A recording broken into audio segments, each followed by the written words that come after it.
भूतपूर्व सैनिक सङ्घ 35औं स्थापना दिवस कार्यक्रमका सभापति आदरणीय नेता लमजुङ जिल्ला पूर्व पार्टी सभापति तपाईँ हाम्रो सबैको मनको बुजुर्गी युवा नेता गजबहादुर गुरुङ आज यस स्थापना दिवसका प्रमुख अतिथि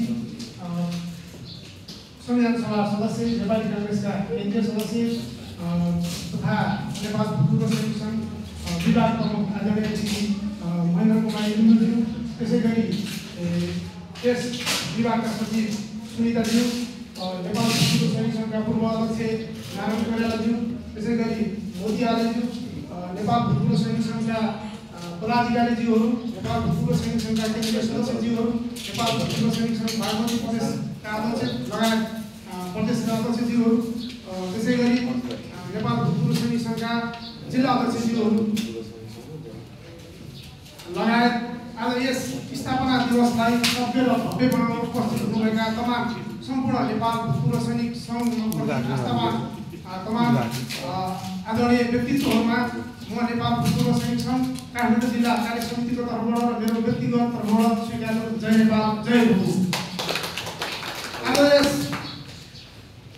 नेपाल भूतपूर्व सैनिक सङ्घको 35औं स्थापना दिवस मनाउँदै गइरहेको अवस्थामा मलाई सम्भवतः हामी त यस संस्थामा जोडिएको पनि अलिक पछाडि पनि हौँ, हाम्रो उमेर पनि अलिक कमै छ र हामी यसमा आएको पनि अलिकति भर्खरै जस्तो हो र आजसम्म यो यसरी यो मनाउने प्रचलन थिएन भन्ने कुरा अग्रज सरहरूबाट पनि जानकारी भयो।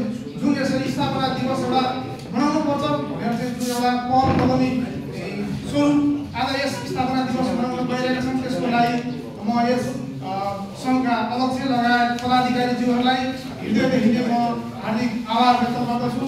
अब म त्यति धेरै लामो कुरा गर्नु नआइकन म यस भूतपूर्व सैनिक सङ्घमा चाहिँ दिग्गज व्यक्तिहरूको यसमा चाहिँ के छ भने एउटा विश्लेषण छ र हामी जस्ता एउटा नयाँ युवाहरू, हामी भर्खरै एउटा सैनिक सेवाबाट चाहिँ निवृत्त भएर आएको र पार्टीमा पनि पहिलेबाट नै लागिरहेका व्यक्तित्वहरू पनि आएका छौँ।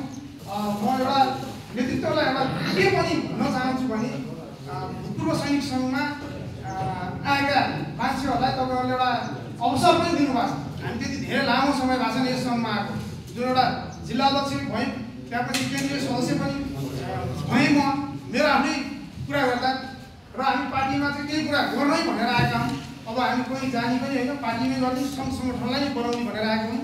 त्यसरी यस सङ्घलाई अझै हामी मर्यादित व्यवस्थित र अझै दुई चार कामहरू पनि हामीले गर्नुपर्ने छ। नेपाल भूतपूर्व सैनिक सङ्घको मैले अध्यक्षज्यूलाई पनि मैले भनेको थिएँ म यो एउटा सुरुवात गर्छु, हजुरकै हातबाट यसलाई चाहिँ ओपनिङ गर्नुपर्छ भनेको छु। नेपाल भूतपूर्व सैनिक सङ्घको आजसम्म एउटा आधिकारिक पेज छैन, त्यसको लागि पनि मैले चाहिँ यो खुट्टा एउटा पेज बनाएर अध्यक्षज्यूबाट म एउटा उद्घाटन गर्न आउँछु।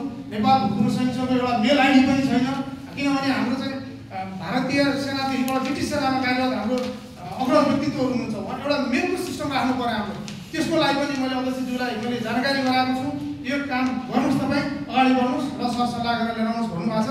अरू धेरै कुराहरू पनि छन्। नेपाल भूतपूर्व सैनिक सङ्घको एउटा लोगो पनि छैन, एउटा लोगो भएको एउटा ब्याज कोटमा लगाउने टाइपिङको पनि एउटा व्यवस्था गरौँ भनेर मैले सरलाई भनेको छु। त्यसको पनि सरले मलाई जिम्मा दिनुभएको छ। त्यो टेक्निकल कारणले आज ल्याउन नसकेर म ल्याउन सकेको भए म आज यस सभामा म एउटा स्याम्पलको रूपमा पनि म देखाउने थिएँ भनेर म एउटा जानकारी गराउँछु। यति भन्दै यस भूतपूर्व सैनिक सङ्घको जुन एउटा 35औं स्थापना दिवस मनाउन आज हामी गइरहेका छौँ,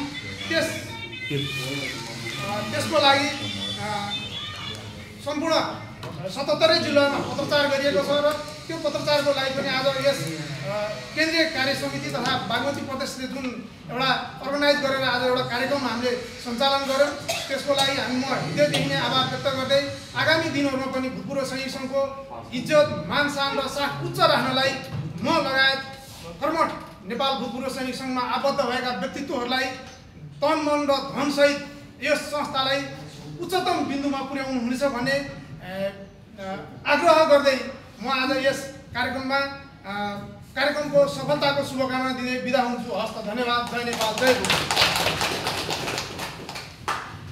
माफ गर्नुहोला, एउटा मानवीय हिसाब किताबले कति